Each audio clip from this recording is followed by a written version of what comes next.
What's up, Midjourney nerds? Midjourney Fast Hours podcast, episode 43.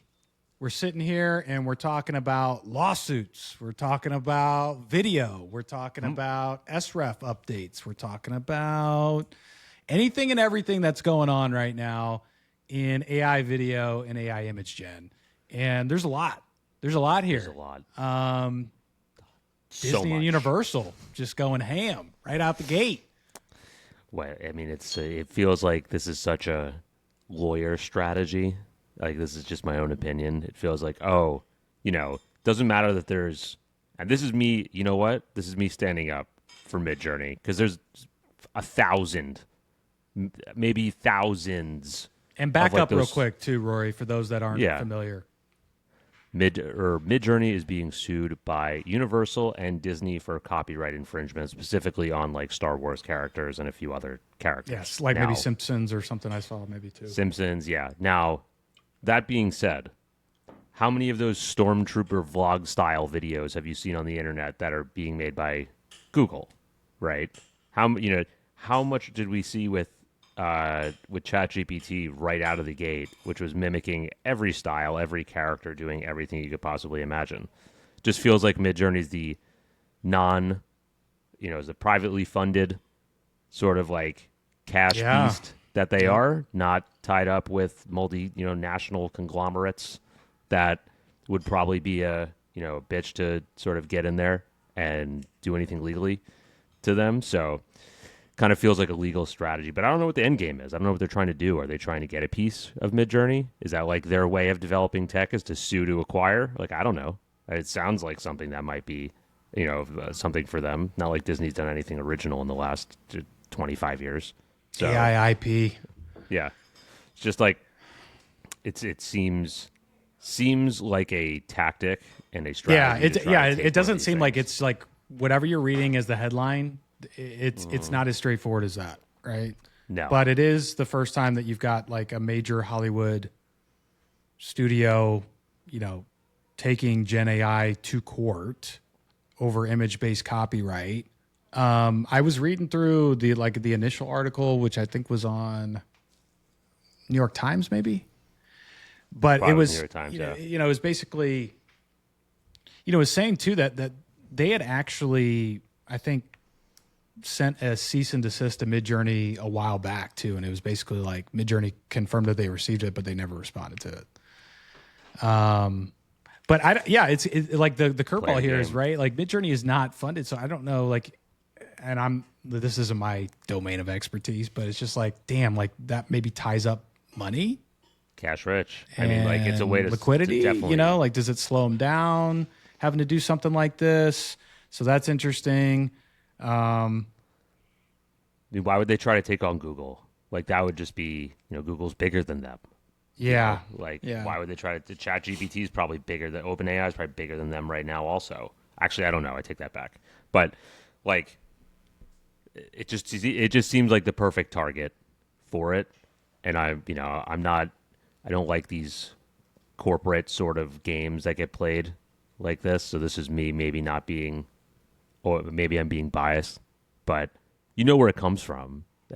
And also, I don't know if it coincides with the video update, like now that you can generate characters from their stuff and then generate video. So, I don't understand I've never really understood as if it's like IP infringement. This is where there's always that gray area, right? Like, is it infringement? Who's using it and for what purpose? Like, and I was gonna say, like, who's making money off of turning somebody into a Simpson at this point?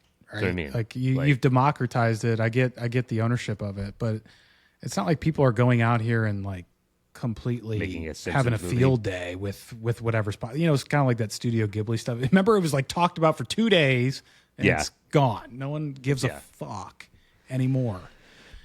So it's just, I don't know, man. I mean, you knew something like this would happen eventually. It's just kind of like it was quiet for so long, I guess. I don't know, man. It's interesting to hear, I guess, how this will move forward. I do think there will be some sort of precedent that will come out of this, though. Yeah. Because there really hasn't been anything else. I mean, the last thing you heard about was, man, maybe it was like that it was Japan kind of making a statement on it. There was one other thing that happened in between. It could have the Streisand effect too. It could go the opposite way, like as things seem to do, because people rebel against Disney. They've been rebelling against Disney for a lot of things, not just IP infringement. That it could boost Midjourney in a way, in a sense. I saw a bunch of people posting. I don't know if it helps their case, like on X and stuff yesterday. Just like a bunch of Darth Vader and Sith and stuff because they're trolls, of course. Yeah. But it's interesting because like the one thing that I have. So I have a friend that is a massive Star Wars fan. Like, Star Wars is like secondary in his thought process to just about everything else that goes on in his life. Watches all the fan art, knows some of the fan art creators really well, and follows them really religiously. And he was saying that this is something that they only cherry pick certain people. Other people can do it no matter for as long as they want, and then other people they sort of be like, oh, we're gonna take you. Yeah, out they have now a target on. Yeah, and it's interesting because they've always been the Star Wars community. If I'm reading into this correctly. Has always been hire these people. They tell stories better than the people that are telling stories now. They find the niche cool story in Star Wars. They take it and do it, and everyone's we want that. And then if Disney doesn't take that as advice, why would you not? Oh, here's your proof of concept on YouTube, right? 700 million views, right? Why would you not do that? You don't just recycle. The Force Awakens as the same story as the original Star Wars, right? It's they never think originally, and they only can recycle things now because they have to be safe. But it's just I don't know, man. And who is the best?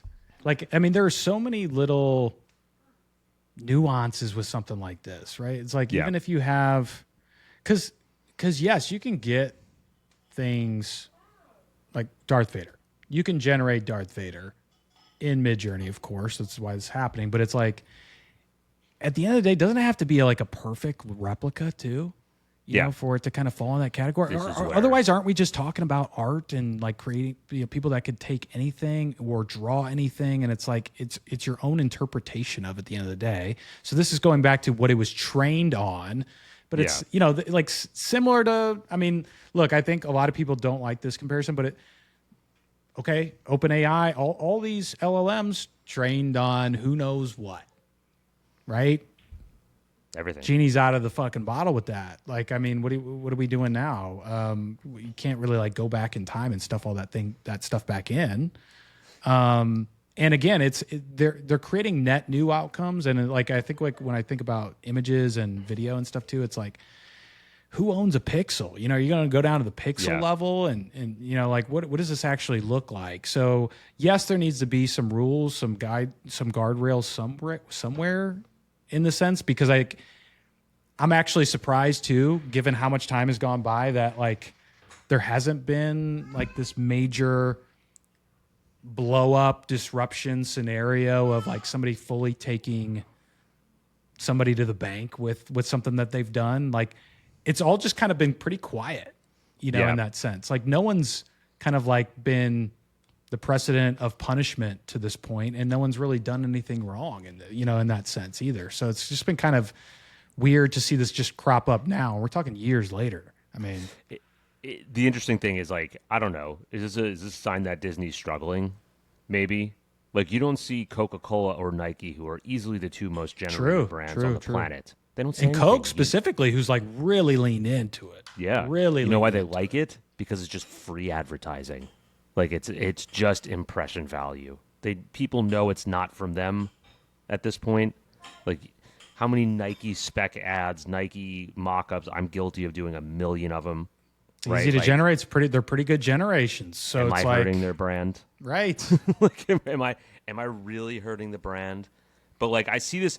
It's weird because I see it at a different level. From a individual artist side, if you were an individual artist that really made your name on doing a specific style and doing it this way, I totally get your frustration with AI. At a corporate level, massive. You have a million things out in the marketplace. You bastardize every single margin you possibly can. I don't see how fan art can really be like, ruining your life or like ruining your brand. So like, it's just, to me, it's like a sort of, I'm speaking out of both sides of my mouth and I know that, but I feel a little bit differently for the individual artist who has a gripe versus Disney. You know what I mean? And Disney, it's like, how much more money can you possibly have? Piracy is piracy, Rory. Yeah. Maybe it's the Robin Hood in me, which is why we started this stuff to begin with. I know, right? Right? Like, let's give the small guys a chance versus these big people who just have unlimited funds. So it's just, it just smells fishy to me. It smells tactical. It doesn't smell like they're actually upset with Midjourney. It smells like let's sort of like cut them at the right time for the right reason to try and get some sort of piece of whatever they're doing. It just kind of feels like that. Were you on office hours on Wednesday? For about 10 minutes. Okay. Yeah, same. Brought it same, up. Because, he did? Okay, I was going to ask you. Okay. It was it was why I tuned in, and I got lucky because as soon as I tuned in, someone asked a question, and David seemed pretty confident that it wasn't a problem. He said he couldn't discuss it, of course, naturally, because of the legal situation, but it didn't sound like he was flustered about it. I'm sure this has happened. This happened with the New York Times lawsuit, I think. So there was like, that New York Times, I think they were implemented in, I forget if they were included in that with the one with ChatGPT, but that came out as being like a nothing burger. Like, all right, next, nothing there.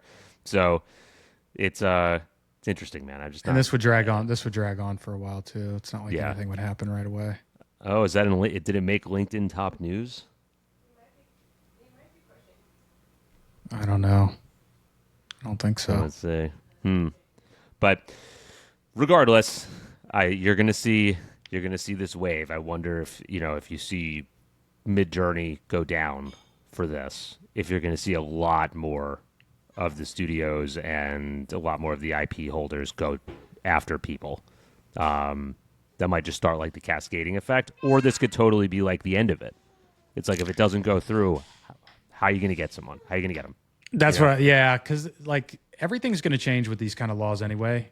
It's only a matter of time because what we're going through is it's of massive scale that systemically we're not prepared for from a guardrail regulation standpoint. I think there are so many different variables that enter the mix with AI, and historically what, kind of like copyright means and IP means and all these, so I just think like all of that's going to have to evolve. Maybe this feels like also a grasp at trying to take advantage of what you've already set up, from a protection standpoint to try to benefit from it in some way. And like, to your point, right? Like if this falls, then what else are we doing here? You can't have a better case, honestly, than if you're, Universal and Disney right now for, everyone's generating the IP. It's pretty obvious, right? But again, if it fails and it doesn't go through and like they lose, then who else? Like, exactly. Who else can you get? Because if it's not Midjourney, Google's obviously not getting taken down. OpenAI is not getting taken down. OpenAI is in bed with, probably the government at this point. Yeah. So it's like, all right, just fucking let it ride then. Which was interesting. I saw there was not to get too legal and political on this show, but I did see in one of the new the bills that was trying to get passed through Congress, they snuck in like this one little section amongst like probably like 98 pages of other stuff was like at a federal level, we're not going to be able to, like, they don't want to regulate AI for the next 10 years. So it's basically just like do what you want for the next 10 years. And that was interesting to me. Where it's just like, oh, let's just slide that one right in. Slide it in. But yeah, is that the whole lawsuit? Or this is the whole thing. Yeah, this is the whole thing right here. Interesting. 143 pages. Someone had to. I wonder if they wrote that. I wonder if they wrote that with ChatGPT. Right. Yeah. Let me just feed this right in there. Definitely checked it with ChatGPT. I'll guarantee that they checked. They did something. Now there's no way lawyers are not. I mean, why would you utilizing LLMs in some way, shape, or form to check? Because one wrong word screws the whole thing up. True. Right? You have to be. it's interesting. But we are not legal consultants. No, we're not. We do not have a no, we're not. We do not have a stake in this game. But so let's switch. Let's switch. Let's go gears something here fun. because look, that aside, seems like we're getting real close to this Midjourney video. Real close. Yeah. Closer than I thought, even because actually way closer. Because I mean, I was listening to what they said. Right. I think thinking back to it was around the end of June is when this was being talked about. Kind of halfway through June, now you've got video ranking available, right? Which allows you to, just like any of the model updates, right, where you can go through and pick a pair. This first round specifically probably won't be very good. Yeah. Just going based off of historical context, the way these training things work. Whereas I would imagine the next training one could be different. Right. At least that's kind of, even just think back to V7, that first ranking party for V7 was not V7 images. Whereas the second and third one, you're like, oh, there's definitely something different about these. Yeah. I think that's probably the same thing here. So they're going to use this opportunity with the ranking to, I guess, get some really, interesting feedback kind of going into the notes here. The team is, pretty really high up on this. Amped. I mean, so really fun, extremely beautiful. No relax mode at launch when this does launch. Possible, limitations to yearly standard members or mega plan users. We talked about that. But yeah. What was your shot out of a cannon initial reaction? Or first off, how many videos did you go through? And then I want to know your initial reaction. Probably haven't been through that many. Maybe just I've probably ranked somewhere between 50 and 100. Not many. But again, I'm going in with that context of knowing this probably isn't exactly what I would expect at the end. So with that said, I'm just trying to kind of take a look at what's here. I think just looking at things like this, right? The way this moves. Yeah. Right. And just kind of piecing together the different kind of movements that they've got with some of the camera shots. The variability there, the mechanics. Even just kind of I guess too, when you talk about video, right? We're talking about dynamic movement that we haven't experienced with Midjourney before. Right. Yeah. Because I think we were just talking about this on the last pod, but when you think about posing and the mechanics, right? Again, I do a lot of chest up portrait stuff. So, the hands and stuff relatively easy to control. But when you start to factor in all four limbs or you're adding motion to that and they're running or they're doing yoga or they're anything where there's a little bit of movement involved, that's where it's just kind of that inconsistency creeps in. How's that going to affect video? It seems like the things I've seen with the mechanics of the video so far have been pretty good. Hands look pretty good. Feet look better than just the stills, right? So I guess I'm wondering from an ecosystem perspective, how this affects Midjourney overall and reverse engineering that into the stills, right? Because once you have video and you've got some of this dynamic movement and some of those things captured, how does that then impact sort of the freeze frames of these things, And so it's interesting. I think it's after going through it, I don't. Again, I'm trying not to make snap judgments, right? And I see it, and maybe it's just there's a certain vibe that I'm getting from it. I don't feel like it's gonna win on motion, super motion. I don't think you're gonna get super cinematic action from it, fast camera movements, super fast, coherent body movements, you get with something like filmmaking type level. Yeah.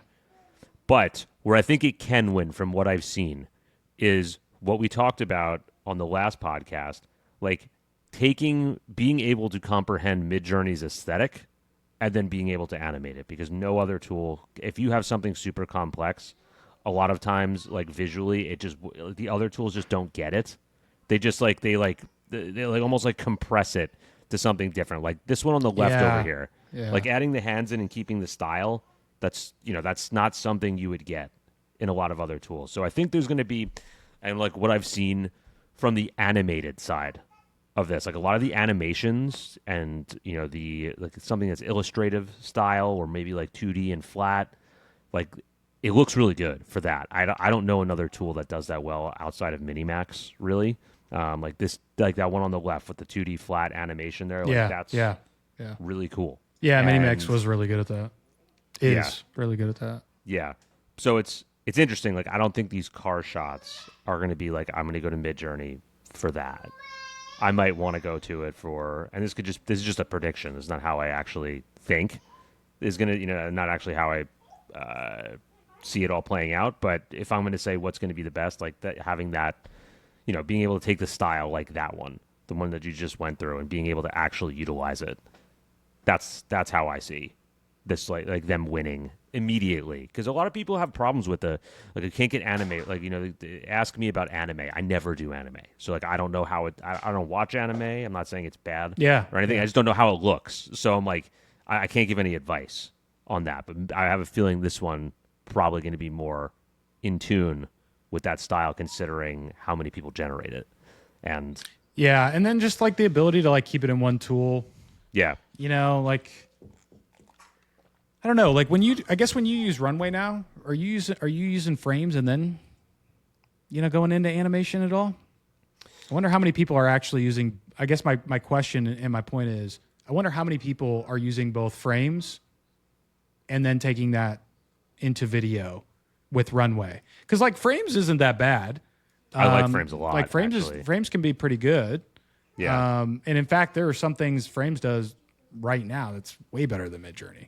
References something, yeah, and like more complex scenes even, and like certain objects even. Like I like when I was doing that whole, and still am, I guess, ongoing priest nun doing weird stuff. I get better results in frames. Yeah, for coherence stuff, wise, right? it's better. Like coherence. Like even with something like a nun and a flamethrower, for whatever reason, I couldn't get a flamethrower. Like a good-looking flamethrower with a nun in Midjourney. I had to take that over to frames, got it right away. And so there are just some of those like obstacles you couldn't do. But like, this brings it all kind of into one place. We all have so many good images of Midjourney. We probably just want to animate right here and there. Yeah, so, I'd go back. I'd probably go back to like version I'd go back 5, 6, and find all like the fun stuff and like put that to use. Again, like I don't know. The one question is answered, I think, personally, from my side. Is it going to be able to take its own style and animate it? Because we have that such broad range of aesthetic with Midjourney that no other tool has. So it looks like it's going to be able to do most things, which is probably the biggest benefit, because that's where the differentiation is. There's no other tool that really can handle some of the more extreme stuff. Do you think? It to life. I wonder. God, are we going to have to wait for V8 in order to take advantage of things like, with video, we're going to get in these different shots that take place. We're going to get like these kind of like unique angles if you were to stop a video and freeze it, right? Like, will any of that be baked in? I guess the answer is no, right? Because, they've already trained this model 7 and they're already talking about 8. Yeah, it doesn't sound like there's going to be much that's happening between 7 and 8. Maybe a 7.1 with minimal updates, but I don't know. Like, is there anything, I guess, immediate on the still side that benefits from this video outside of just taking images and animating them? I wonder, like, especially from that. Like, I just keep going back to that camera angle, moving the scene kind of thing in my mind. I forget who I saw it this week. Yes, I saw it too. It's like the Gaussian splatting or whatever, and then it was very. There's also another really interesting one that I saw, which was like a way that someone was wearing a first person like head cam, and you were watching like from their perspective, but also the model was rendering like a third person view of them also. So like I'm watching for like they're recording from first person, but the AI is generating like a third person view of everything they're doing, which I was like, all right, my mind is now we're in the simulation when that can be, when that can happen, right? That and the one you're talking about, that video was the guy. I think it was like a guy sitting in a chair talking or something. What is that? Was it? Who it was. Damn. It was like 4D, like 4-dimensional, like, and then like moving the camera around the entire scene. Let me see if I can see if you saved it, bookmarked it. I probably did. I just don't want to like comb through it because I bookmarked so much shit. So much, specifically for stuff like this. All right, I found it. That was quick. Who is it? It's probably one of these. Let's see. Let me share I'll share it up. Let's see. Screen. Share screen. All right. So it was this one, right? Like this was the initial thing where I was like, what is going on here? I have no idea, but think this is kind of what we're going to see. Yeah. In the future, most likely. Yeah, soon. And everybody's going to have it just like, you know, I would imagine this is also going to be like one of those things that everybody's going to have. Yeah. And, you know, then again, the talent comes back into the mix of how you utilize it when you can do anything. Ooh, see a little head poke out back there? Hold on. Where was that? Wait for it. Right there. Boom. Who dat? I love when it does stuff like that. So it's so like it's so almost like human that it makes a mistake and does, you know. And this is seeing if we could find the one that actually has like the Chinese company 4DV AI. Oh, okay. That's not 4D. Yeah. For some reason I thought it was somebody else, but that is the video that I saw. Yeah. And that was like, whoa. that one sort of stopped me in my tracks. Like that's what we've kind of been asking for a long time. And now it looks like it's coming to life. And who knows? Who knows of how that'll be used and how we can use this stuff. It's kind of weird. I feel like we're already in the simulation. Yeah. Isn't it weird that we're in this uncharted territory with tech and Gen AI with image and video and then we're sitting here talking on this pod about things that we think are going to happen and coming, and then it comes. Like everything has come. You know, it's like, how is that even happening? This is uncharted territory. It's not like we've been through this motion before. You know, and I guess prophecy. It's just like we're either in a simulation or I think like we're just in this great echo chamber of us, the people that are listening to this, that are like just like we're almost like manifesting these things to life because we're the ones providing the feedback and the observations, and like we are indirectly sort of guiding this path forward, which is kind of cool. Time is a flat circle. Yes, right? It is. It's all happened before, and it's all happening now. It's all happening at once, right? It's just like it also just seems so natural. It's like, okay, what did I want? Like, I want to do this. I want to be able to control this. Then it's, you know, well, then you see the models and you see the limitations. Like, oh, we need it to be like 3D, but also 4D, sort of to get in there and like move it the way we want to, and like generate the scene, but then like change the camera angle. So you see, like it's all because of the steps of development, and you just like sort of like, all right, you know, like when we had the still images, like, well, I wanted to move. Right. Yeah. Then when they moved, there was no like movement of the person, and it was like, all right, cool. Then like they got that down, but it's like, all right, now I want to control the camera, but like it won't listen to me. And then they introduced like camera controls, right? Like there's always like, well, what's next? I want to do this, right? Well, what if I want to start here and end here? Then we add keyframes, right? Dude, it's crazy. Yeah, it's always interesting. Like, oh, I can control the beginning, but I can't control the end. How do we do that? You know, keyframes. You know, start here, end here, generate the middle, right? So, it's the next step in evolution, and then it's like, all right, well, then do we really want to be creating on a 2D screen? Like, that's right. Yeah, that's right. Like it's just this flat screen. It's weird. It's going to be like you want to be more immersive in the creation space. Then you start to realize that everything can be consciously created.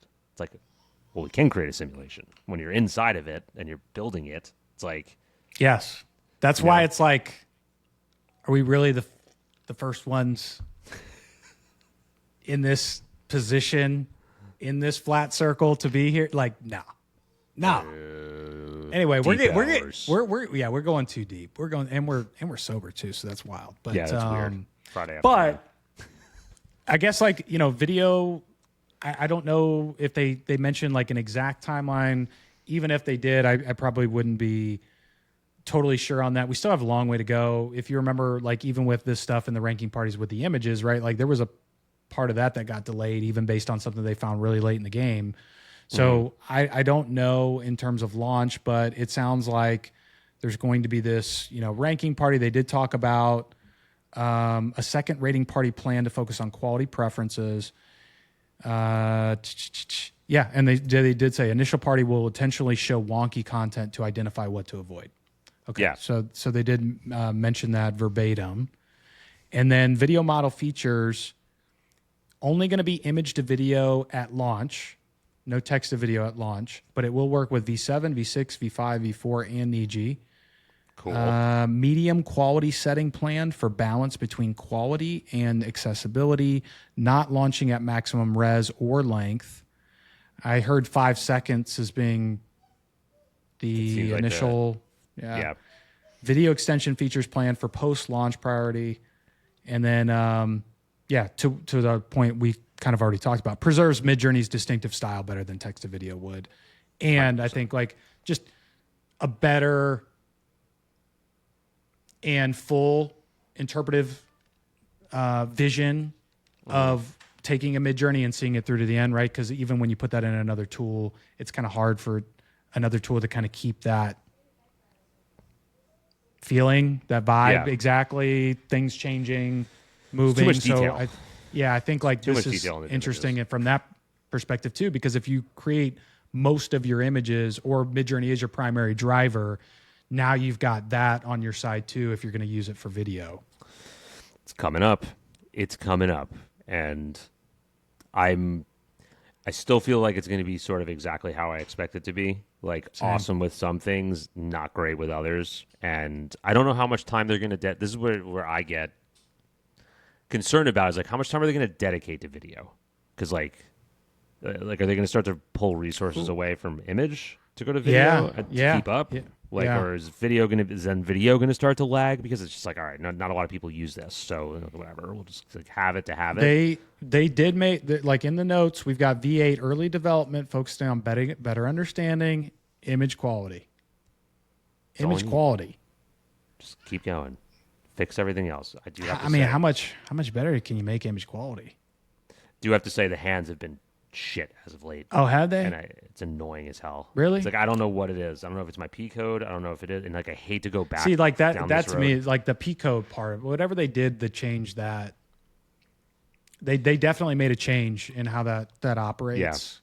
Yeah. If you've watched this show, you know how I feel about my P code right now. But I mean, and I love mine sake. in V6. Same, dude. Same. Loved it. Loved it. Keep 18,000 images ranked for it. I mean, that's hard to replicate. It's really hard to diminishing returns though. I can get through about 50 without like wanting to. I know. I know. And when you really needed those fast hours too for a while, it's like, oh, okay. Such a good hack and unlock, but they did say one interesting thing in here, by the way. Angle changing capabilities confirmed for video model. Huh. All right. Angle changing capabilities. I wonder if they took some of that 3D sort of mindset that they were trying to do and took it into, took it into here. Like it's that's interesting. Because I feel like everything's gonna have to be combined, right? Like if they wanted to go into that 3D sort of space, right? Like it has to be combined with like everything else. You have to combine video into that to get the motion, and then if you have the camera angles, being able to switch to get to this 4D sort of where that Chinese company is, like you kind of have to have all those developments, I'm guessing, in some way, shape, or form from like an architecture standpoint. Me talking like I know anything about that. Just a guess. Special potential for music videos and artistic exploration, they say. All right. I mean, I really want to know what they built this on. If it was WAN or something else like that. Big feat. I don't know how they did it, but impressive. Yeah. I'm all impressed. Right. So we I'm not going to blow smoke, but a couple weeks away. Yeah. Probably, on that. But when that happens, I mean, I think we're probably going to be broke immediately when that happens. Just add it to the bill. I got to figure out what's going on with that. Now, we do have something coming before that. So they did talk about the style reference or SRef update, the system update. So today's Friday. office hours was on Wednesday. They talked about they're attempting to release that this week, and they said possibly tomorrow. So that was on Wednesday. It didn't happen yesterday unless I completely snoozed on that. I don't think I did. And I haven't heard anything yet today. So this could be something that happens over the weekend. Could happen on Monday. But that's going to break the previous SRef code. So users must use --SV4 or --SV5 for old codes. New features include SRef random and improved Moodboard functionality, URL handling significantly improved. SRef URLs will work much better. And here was the part that I was mentioned before we hit record. Expected to be well received as a slam dunk, quote unquote, release. Well, it is an excellent feature, and it's still one of my favorites. So I mean, still my. I was burning hours today trying to just unlock different SRefs that I'll probably never use. Yes, just fun to do it. Just guys, treasure hunt.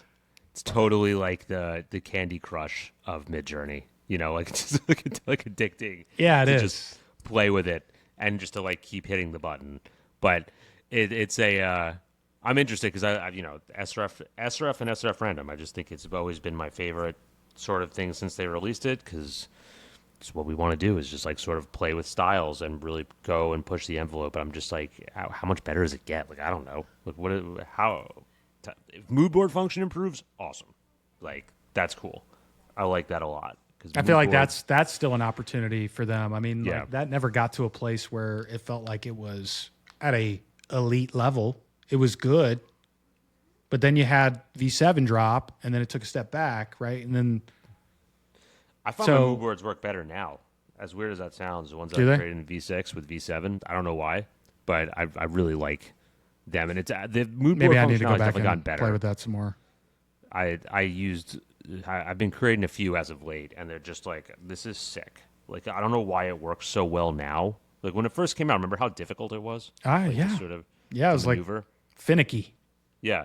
And it was producing soft. Like, it wasn't producing like with detail. Like, it was a lot of sort of like everything got like a little bit, felt like it was going back into like V6 versus V6.1. Yeah. And now I feel like it's great. It works on everything. And I'm like, this is great. Let's keep going with this. You know, keep pushing this. These are the things that I like them to work on. Video rating party round 2. Tonight or today? Just happened. I just saw the announcement here on. Click it. Here, let's take a look at this in real time. We've made a second batch. These are even more wonky and messed up. All right, cool. So it turns out that as we give the model more freedom to do bad things, it also broadens its ability to learn the widest possible range of beauty. Same link as before. Let me see if See what's interesting. New. Does any other, and I'm just ignorant because I don't really follow any other company this like religiously. Does anyone else tell you when they're training their models, how they're training them? Like, that's an interesting fact. Like, let's make it go super. You know, give it the freedom to mess up, so that it has like a creative sort of range. I don't think so, right? I mean, like, I'm not going to sit here and pretend I'm on all these other calls, but one, Midjourney does this weekly. No one else is doing this weekly. No. And even if they, probably not, man, because if you're not doing it weekly, that news would already be old news. Like, it wouldn't be something that you would bring up probably. Yeah. I think it's interesting. Like, so these are meant to be more wonky. Like, these like already look different from what I rated the other day. Interesting. Yeah. So I wonder if that's what actually when we were doing this, though, if that's what we were looking at too when we were going through, because this was a couple hours ago. It looks like that they posted that. Huh. Interesting, because it's definitely some of this stuff that I've seen. There was a few ones that I was really blown away with, and there was a bunch that I was just like, whatever. I've seen a million things that look like this. Yeah. So again, it's like you don't know what to. Many. Yeah. You don't know where to like sort of lay your opinion on this. But dude, new game. I mean, just throw it into the mix of like 75 other tools that we were trying and testing and playing with at all times, because this does not end. This does not end, and it does not. We'll get that. All right, that's pretty good. I was gonna say that's pretty wild. Like that one on the right. Yeah, that one's all right. I see you. I wouldn't call these wonky. I'd call them decent. Interesting. And it's like weird. Like, I don't know if you've noticed. There's typically when the two images or the two videos are very the same. One has subtle motion and one has a lot more motion. I have not noticed that yet. All right. So like this one, you see like one's got way more action than the other one. The one on the right.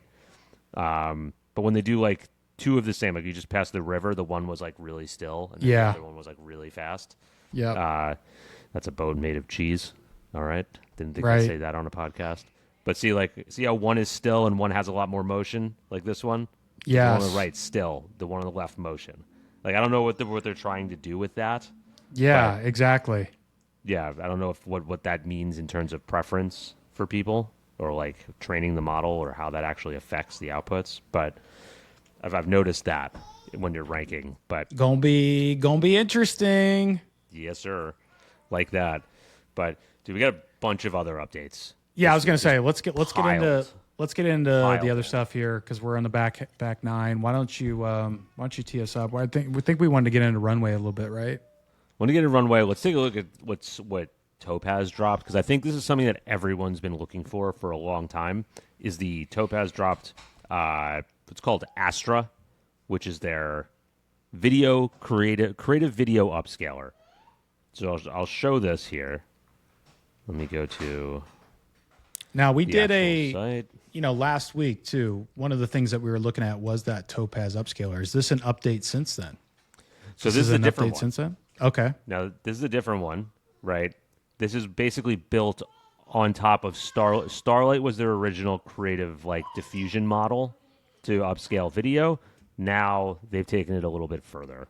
So depending on sort of a few different factors, right? Like if we browse files, let me see if I can find a video here.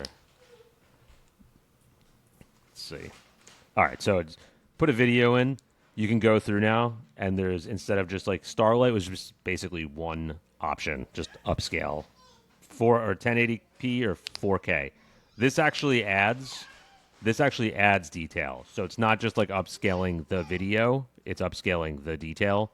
So you have the options here for precise or creative, right? Precise is going to be closer to the image. Creative is going to add more detail.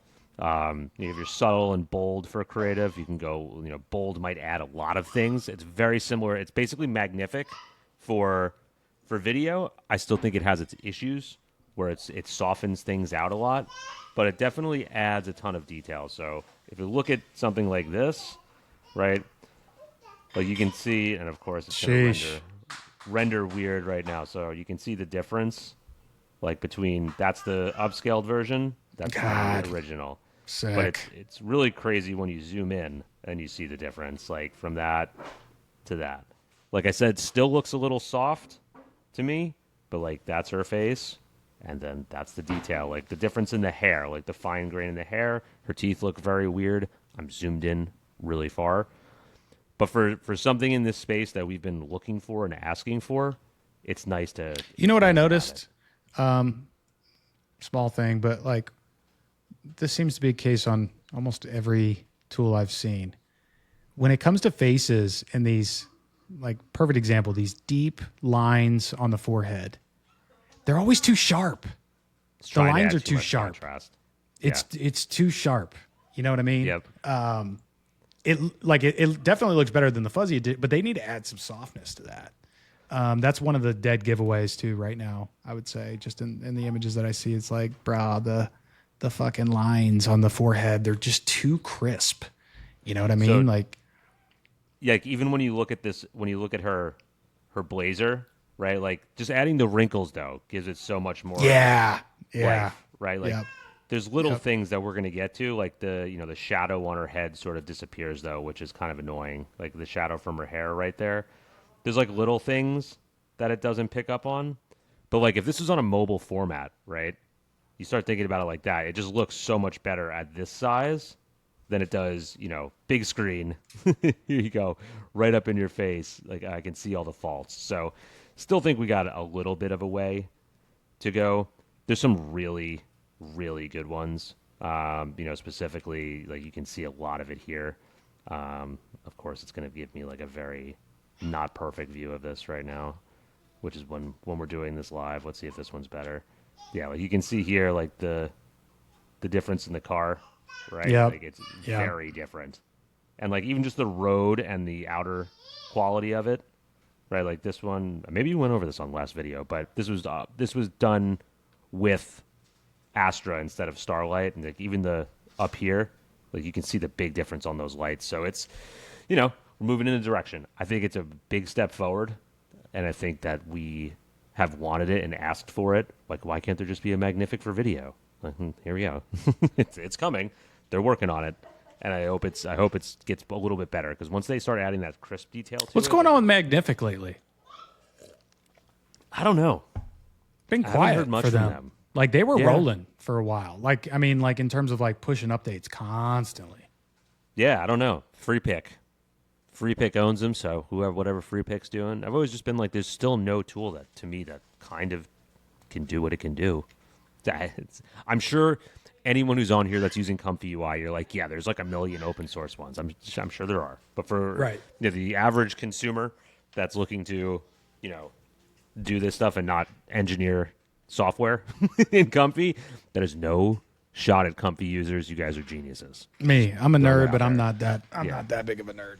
Yeah. Y'all are too nerdy for me. I like it. It's just you have to be dedicated. You have to be dedicated to do it.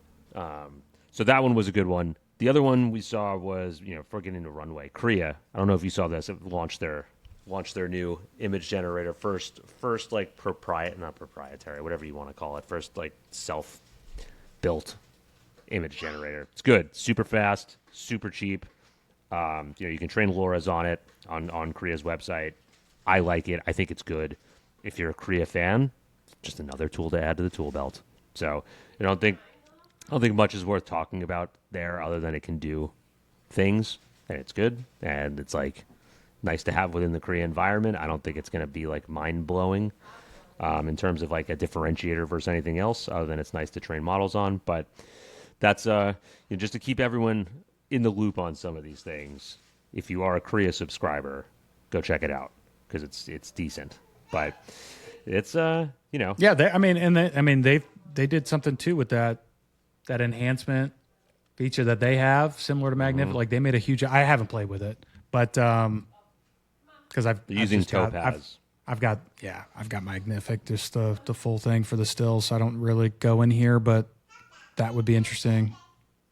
Because Topaz also released a new image upscaler. Faye is very, very chatty this afternoon. We missed Faye though. I know.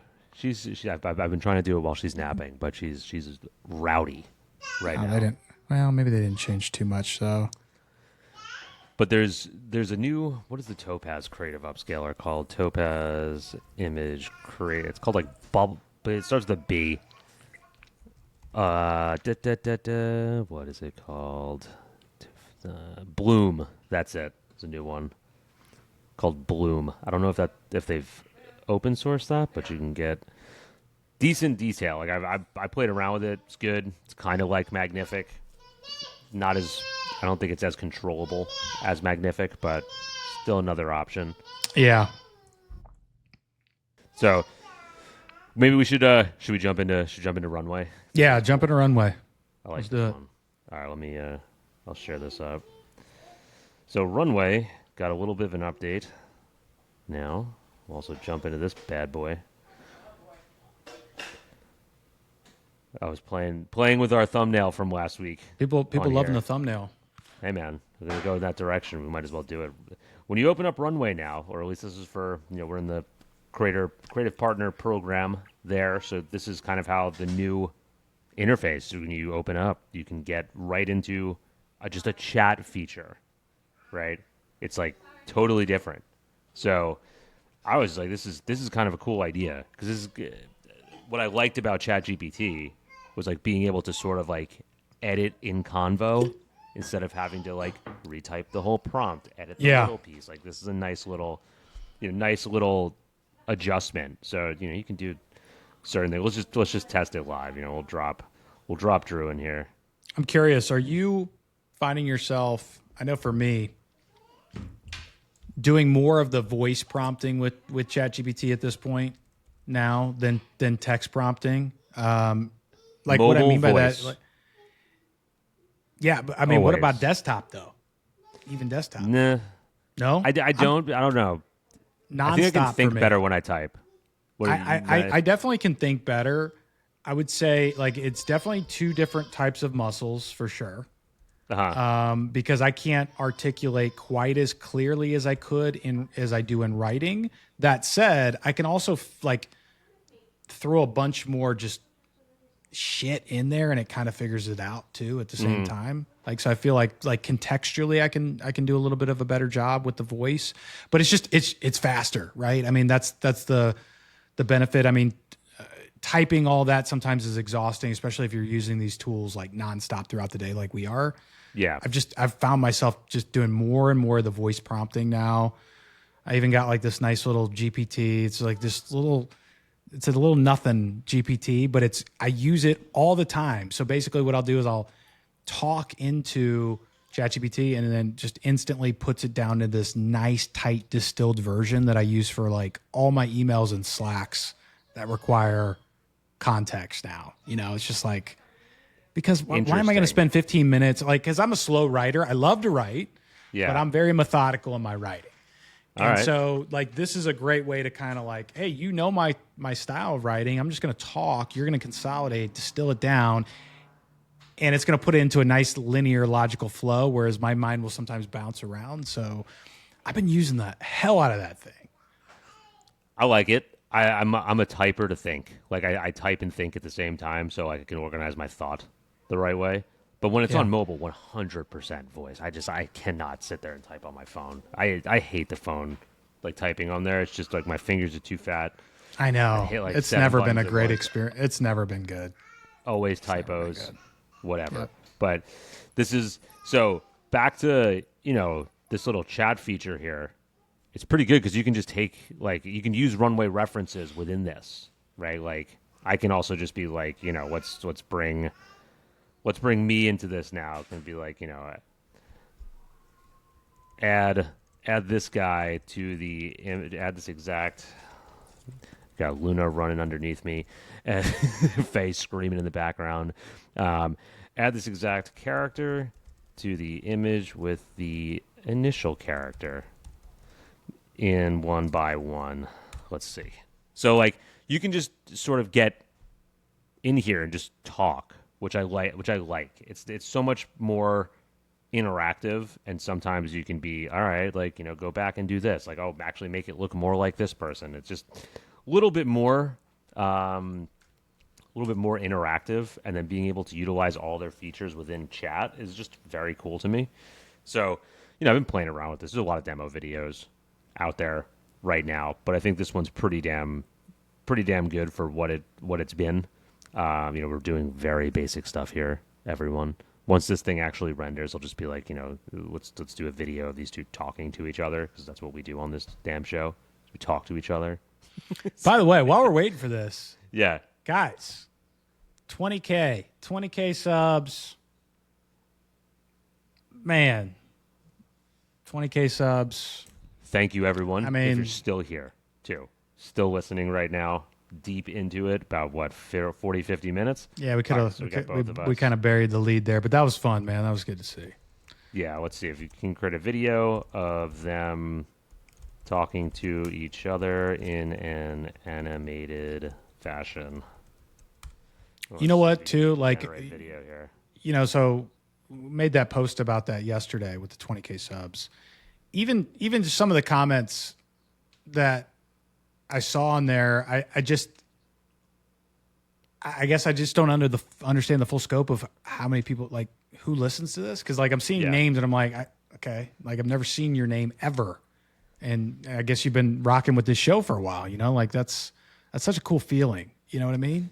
Yes, sir. And we appreciate everyone who does. We appreciate the feedback. We appreciate the ideas. We appreciate the recommendations. All of it, because we're just winging it.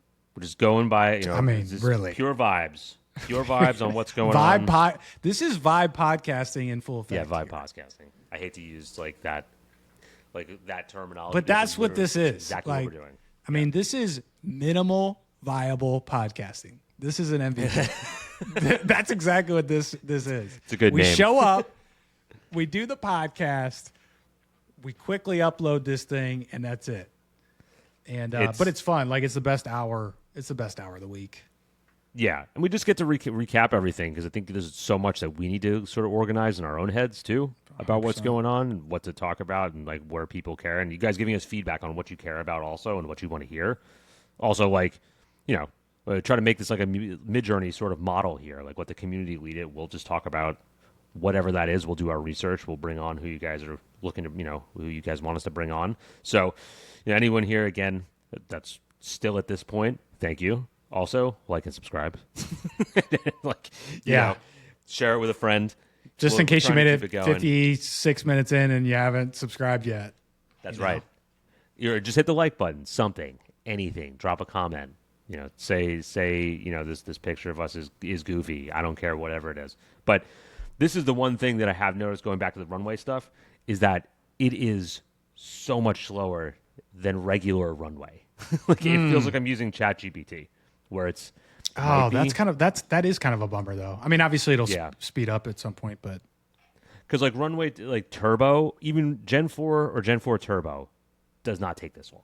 This is slow for Runway, and I've always appreciated Runway's turbo models because you can just get through iterations fast. Yeah, it's like, okay, does this work? Does this work? Does this work? No, but no, like here, this feels like ChatGPT is when you're like rendering. I agree. I do like that. There is like something really nice about that turbo kind of functionality in general, because then it's like, you're not gonna get this pristine consistency with where we're at right now. So it's nice to have like maybe 20 to 30 generations, and you can really just cherry pick the best 1 to 3 that you really like. You know what I mean? Like, there's something cool about just doing that. If you're iterating prompts too, like the one that works the best with the fast model is most likely, and the turbo model is most likely going to work with the high quality model. So just flip it to that on the same prompt. So like little things like that. That's how I use VO. A lot of the time, I'll use the fast model, or I'll use VO2 to sort of test concepts to see if like something's a little bit more extreme, and this might not work. Instead of burning a VO3 credit, which is like half of my, feels like $100 a generation. It costs you a knuckle. Yeah. Not for the people out there that say we shill and get this stuff for free. I wish VO was for free. Let's see if they gave us some. All right, so now they have us talking. Like, we did this all within the window. Granted, it shouldn't have taken the 10 minutes that we're on here. But, like, it's cool to just be able to take this picture of Drew and then just be like, all right, put us in the same image and now have us talking. Like, simple. Exactly. I'm sure you can get much more creative than this. It's I don't know if this is the way that it's moving, but it feels like a lot of people are liking this. And I think it's very beginner-friendly and very... sort of like less intuitive, less like prompt craft involved, less feature function involved, more just like do this and watch it execute. So, if you haven't played around with it, I would definitely say give it a shot. There's some cool stuff. Like Runway references to me on the image side, I've been using it a lot more. I like it a lot. It's very good. I think it's a little bit more intuitive than Flux Context. I like Flux Context. I just think Runway references brings it a little bit more micro detail and keeps things a little bit closer to the reference images. That being said, it depends on the image, right? Like if you want to do a sneaker, both are going to do it great. It's like when you have like a character with details and other things, that's when it starts to get a little bit like case by case specific. Runway definitely softens things out a little bit in its own way. Flux can maybe overcompensate on the texture side with that as well. Just depends. Also little hack for everyone. I don't know little hacks. I don't know if anyone else has this issue with the ChatGPT image generator or Sora image generator. What? Do you notice how like all the outputs have a yellow hue? Yeah. Oh yeah. Yeah. We talked about this. Yeah. Do you ever tell it to turn down the yellow hue? Well, I haven't in a while, but when I first started doing that, yeah, and it doesn't listen to you. Oh, really? It's been listening to me. Oh, it's listening to you? That. Yeah. It's been a while since I asked that, but when I did, because I was basically, I think this was going back to when I was generating these icons, if I remember correctly. And this was before I was doing, would have done the JSON approach or whatever, but I was just like, hey, this exact style, boom. But I noticed it started getting more and more warm, and I'm like, then I started in the instructions, like every single prompt where it was like, and, like remove tone down, the image is too warm. I can't remember exactly what I said, but I mean, it was very clear what I was trying to communicate. And nah. So I did it with this first one, was just like this. Love that, by the way, dude. I feel like that's got to be the cover image for this. That's got to be the thumbnail, bro. It's a good one. That's sick. Because then I said to it, I'm like, turn down the yellow hue, like specifically. I was like, just redo this image, add the nose ring that you didn't add in, and then turn down the yellow hue. And it was like, okay, it's like there's no yellow in this image. I'm like, sick, thank you, because everything looks like this, right? Like if you go on the Sora, like the Sora homepage, and you scroll, it's just like yellow and green hue on everything, and it's like how Midjourney makes your Midjourney's now blue. Yeah, it's cool. Midjourney's blue and cool pink now. Yeah, right. Like the explore page, if we go, it's so much yellow, like this has a yellow hue. This has a yellow hue. So much of it is it's so warm, and it's like nothing unless you prompt for blue and cool, you just get yellow. I mean, even like the images that I do, I just like why is this so green and yellow? I know that there's not. Let's see if this prompt. Okay, make her Blasian. That's not. I wasn't expecting that. But like again, yellow, green, like yellow, green, definitely yellow, green on the cat. It's annoying because it's very good in certain instances, but I don't. But I do like that feel better than the cool feel. I've always loved yellow and green more than the blue and the pink. I mean, interesting. God. Yeah. Well, I guess yes. I don't disagree with you there. I'd take black and white. But I think it's like I don't get how can these things be so skewed though? Like how can something like this be so yellow and green? Regardless, this is just a pet peeve of mine. So yeah, no, it's a pet peeve. It's a pet peeve of mine too. Like, also, why can't that be? Well, never mind. I mean, I was gonna say. I mean, technically, you could achieve that, right? There's so much that you can achieve just with text prompting. But I'm just saying, like, maybe that's just like a quick selection too. Yeah. White balance or something. I mean, just I don't know. I thought it was interesting. I saw something with. I can't remember if this was in the like idea leaderboard thing or this came up in office hours or where I saw this, but it was almost like, should we, maybe it was like a Discord question. Should we keep like pursuing, like, should we pursue ourselves as like almost like a Photoshop, like move closer to like a Photoshop replacement kind of thing? I can't remember how they said it. But I was like, oh, interesting. I don't know. Like the tool Weevy that I've been working with, that feels like a Photoshop replacement. Like I've been doing our thumbnails on Weevy and Figma, and like I don't even touch up like Photoshop anymore because it can do a lot of the things that I needed to do on Photoshop. Like you can even open up like a Photoshop style browsing window within Weevy. Like it has the same functionalities. I forget what it's called, like Protopia or something like that. But I can compose in layers in Weevy. I can remove backgrounds. Like I've done our last couple thumbnails just straight out of Weevy. Like the other thing that's nice in Weevy is it has relight, which is like the magnific feature, which can basically, if you have like a stacked layered image and you want to like make it all sort of congruent and make it all sort of flatten out, but all the lighting be consistent. It's a great tool for that. It makes everything, it could say like make the light come from the left, and like it changes everything in the image to make the light look like it's coming from the left, which is great. So there's, Weevy is like my sick addiction at the moment outside of, Midjourney and VO. But Weevy, just playing with it and just like seeing the creative potential, it's the worst thing that's ever happened to me because there's so many things I want to do with it. So many things I want to try. And it's like, where does it end? Where do I stop? I kind of miss the days of like, I can just create an image, right? Like it was like, that was not easy. well, because now your mind doesn't turn off. You know. It's bad. Yeah. Yeah, I know how you work now. Like, dude, your mind doesn't shut off either. I mean, I think like our minds do the same thing, but in different ways. But that's definitely, I could see you struggling with that constantly. You literally can't turn it off. And then it's like, well, I have to make a post today or something. Like I have to go post on X or something to keep the algorithm juiced to keep everything going. Right. And it's like, do I go to VO? Do I go to Runway? Do I go to Topaz? Do I go to Midjourney? Just like sitting there like, should I do ads? Should I do like a story? Should I do like a Bigfoot vlog video?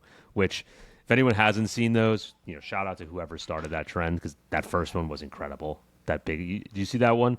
It blows up the campsite by putting dynamite in the fire. Yeah, yeah, genius, so good, so good. Pay an agency like $600,000 and be like, come up with a viral piece of content they never. That's what I'm saying. I mean, like if nothing else, right? Like this changes the game. Like you could debate all day about the filmmaking stuff and the all the things there, but even just from that standpoint of just creating content, creating imperfect content, even as is right, like those things can work and always will be moving forward. New ways to generate things that don't have to cost 5-6 figures, to put together. Yeah. There's, I don't know if you saw the thing that Google shared today. It's like a super professional. If it was today, no, haven't seen it. There was I want to see if I have it here. It was a hybrid film that was made with VO, I believe it's VO3, and like traditional filmmaking, and it's incredible. Like one of the best things I've ever seen. Not best thing I've ever seen, but one of the best uses of AI I've ever seen. Like if I'm gonna share it here just to show everyone, but it was really impressive the way they did it. There's also like a supplemental sort of like podcast where they go through and tell you how they sort of integrated AI into all this. But if I go through here, like you'll see some of the stuff it looks realistic. I mean, like some of the stuff and some of the AI scenes are incredible. They have, if I can get to where is it? But they use it in the right way. You know what I mean? It's like integrated into the movie in a very seamless way, or into the short film. That's another good call out, though, right? Like, it doesn't have to fully replace anything. Supplementary. Totally. And supplementary. It's like really smart. I mean, like even doing some of this, you can tell like where the images were generated. Then we did like some sort of retexturing and/or image to image or sketch to image, like this scene specifically. Right. Like sick. I'm pretty sure majority of this is AI. Now, we could probably drop this link in the comments if anyone's interested in watching this. It's professional quality. This isn't like fan art. This isn't, someone who did a spec commercial for Nike. This is like professional Hollywood people using the tools, using real actors, using, the real editing, real sound mixing, real like everything. And you can see it's kind of legit. So I think you're going to see, good way for them to bridge the gap, I think, by not coming out and doing an all AI thing, but doing a hybrid approach. That's what I'm saying. I think that's like one of the more obvious things, but no one's really talking about that. Like, why just like with anything else, why does it have to be all one way or all the other, right? Like you've got plenty of capabilities to just infuse the two together, bring out the best sides of both things. Yeah. Right? Yeah. It's cool, man. I'm interested to see how the response is at the Tribeca Film Festival. I think it's this weekend. we'll see how it goes over. Yeah. I'm sure you'll have a lot of articles in Variety or whatever other magazine about it. Well, hey, man, as we wrap this, special shout out to all the dads out there. Happy Father's Day coming up Sunday. Happy Father's Day to you. Didn't even think about it. So didn't even think about it. And it's happy a grind. Father's Day to everyone else. It's a grind, fellas. It's a grind. Mad respect to anybody out there who is a dad and who is dadding it up, because it ain't easy.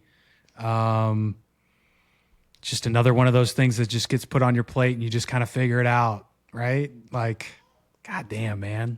But it's cool. It's cool. I'm actually excited about it. I think this is like the first Father's Day I'm like kind of jacked about, because the kids are, a little bit older. They're like creating some artwork for me. They've already kind of told me some of the secrets that they've got planned for Sunday. So I like that.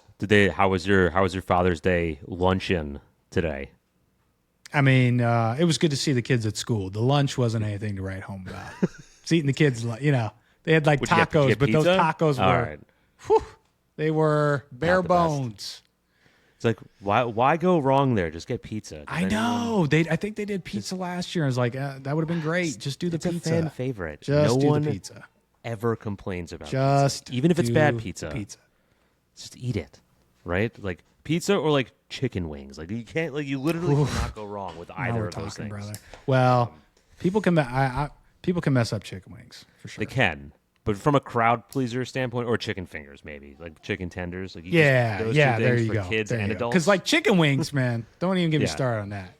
They got to be crispy. Oh yeah. I don't want too much meat on the bone. Like, it's got to be like a good chicken wing. Like, I'm not trying to have a whole chicken sandwich on the bone, and I also don't want it to be soft and soggy. Like, it needs to be crisp and hit.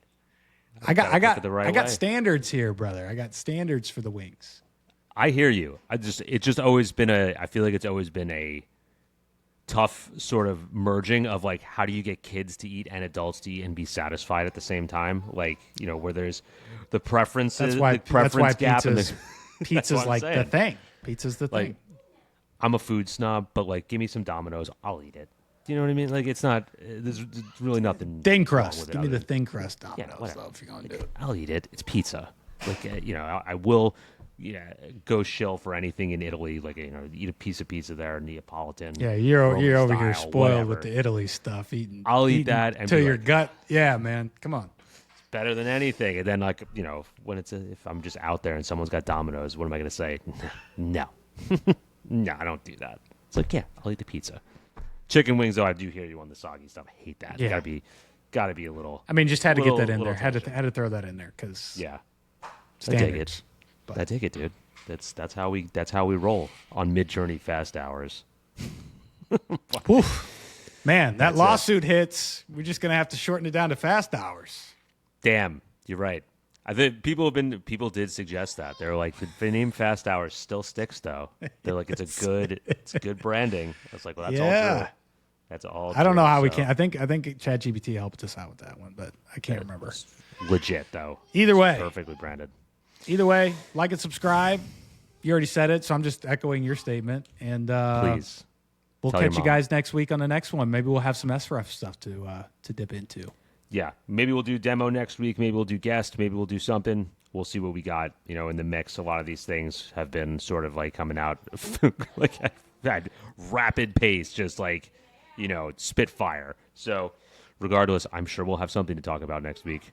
But, dude, as always, have a good weekend. Enjoy your Father's Day, and then I guess we'll get rolling on this stuff again next week. Likewise, man. Good to see you. See ya. See you guys next week. Peace.